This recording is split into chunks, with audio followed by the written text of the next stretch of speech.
For Israel, January 4th, 2006 will forever be remembered. On that day, Israeli Prime Minister Ariel Sharon was hospitalized due to a stroke. Although it wasn't his first stroke, unfortunately, after this one, Sharon never stood up again. Sharon's follower, Ehud Olmert, immediately took over all of Sharon's duties. Although he promised to continue Sharon's policies, no one realized that Israel's destiny had been completely rewritten on this day. Just 7 months later, the once invincible Israeli Defense Forces suffered defeat in Lebanon. After the veil of invincibility was torn away, Israel could no longer return to an era where mere military deterrence was enough to secure its place in the Middle East. In this world, perhaps there are people who understand Israel better than Sharon, but no one would ever know the Israeli Defense Forces as well as he did. This is because Ariel Sharon, the man who once commanded Israel's military across the Middle East, was the perfect embodiment of Israel itself during the 5 Arab-Israeli wars. One perspective suggests that the reason Israel's military was so victorious in the 5 Arab-Israeli wars was due to the formidable fighting power of Soviet Jews. While this view isn't entirely accurate, there is no doubt that Jews from Russia have always been the most combat-capable segment of the Israeli military. Ariel Sharon himself had Russian Jewish blood. Sharon's original name was Shinerman, and his parents were Russian Jews. After the Soviet Revolution, due to the chaos within Soviet Russia, Sharon's parents left the Caucasus region and immigrated to the British Mandate of Palestine, where the Jews planned to establish their state. In 1928, they gave birth to Sharon. At the time, the British Mandate of Palestine was still largely Arab land.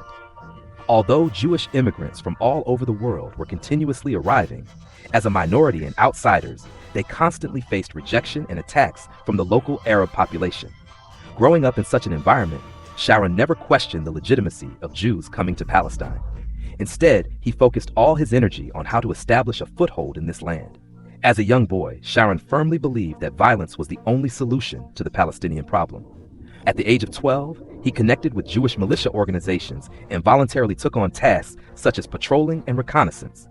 By the age of 18, he had successfully joined the Israeli militia organization Haganah and actively participated in the struggle against Arabs. Heroes arise from turbulent times. 2 years later, the outbreak of the First Arab-Israeli War became the turning point in Sharon's fate. Due to his bravery in battle, Sharon caught the attention of Israeli founding father David Ben-Gurion. Ben-Gurion greatly admired the 20-year-old young man and was the one who gave him the widely known name Sharon.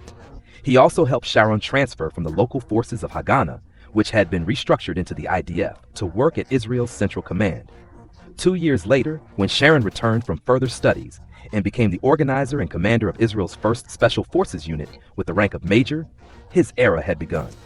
Sharon organized Israel's first officially recognized Special Forces unit, Unit 101. The purpose of this unit was to retaliate violently against Palestinian guerrilla fighters who repeatedly attacked Israel. This unit's nature meant that Sharon's troops were often engaged in dirty work. During this time, many Palestinian civilians were killed in their operations, and Sharon himself faced accusations of genocide.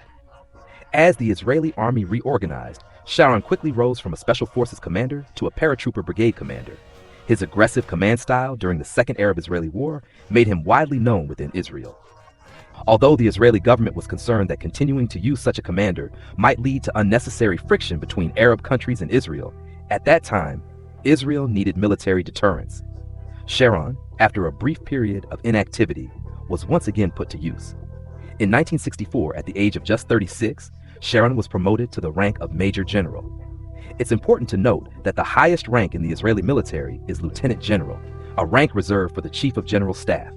Therefore, at the age of 36, Sharon had already become one of the top leaders in the Israeli Defense Forces. Israel at the time was far from peaceful, but for military leaders, times of turmoil were the best opportunities for glory.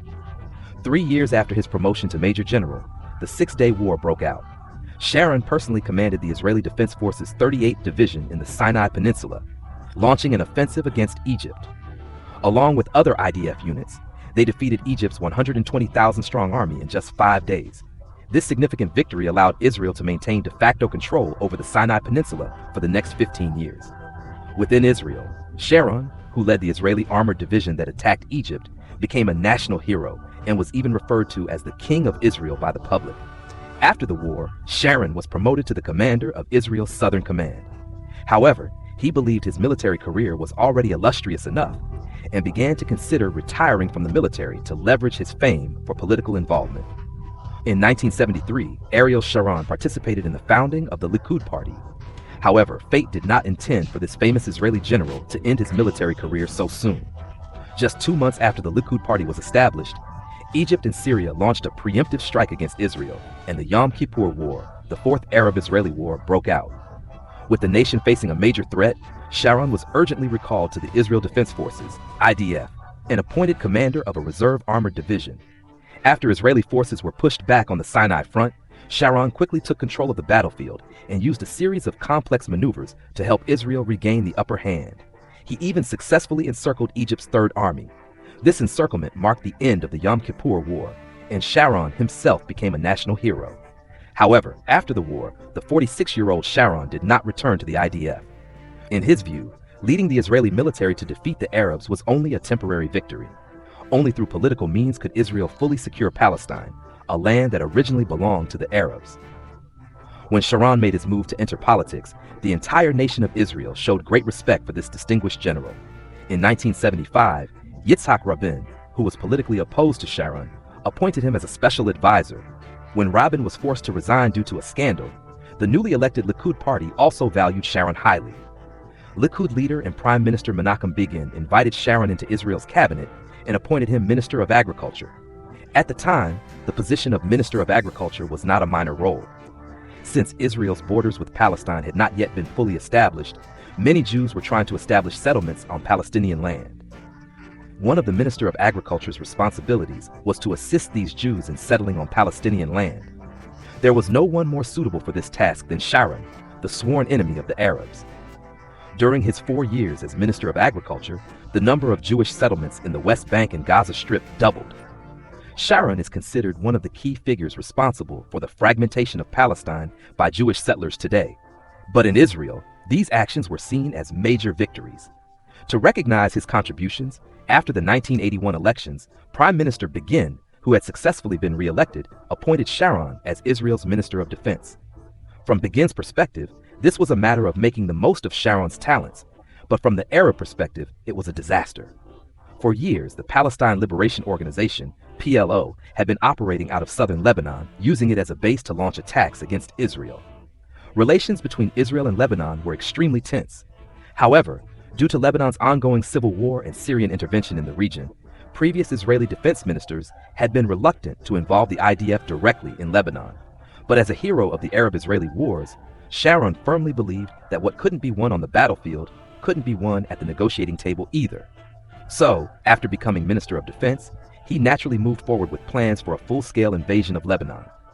On June 4, 1982, after the Israeli ambassador was shot by a Palestinian gunman, the IDF, under Sharon's command, launched a full-scale invasion of southern Lebanon.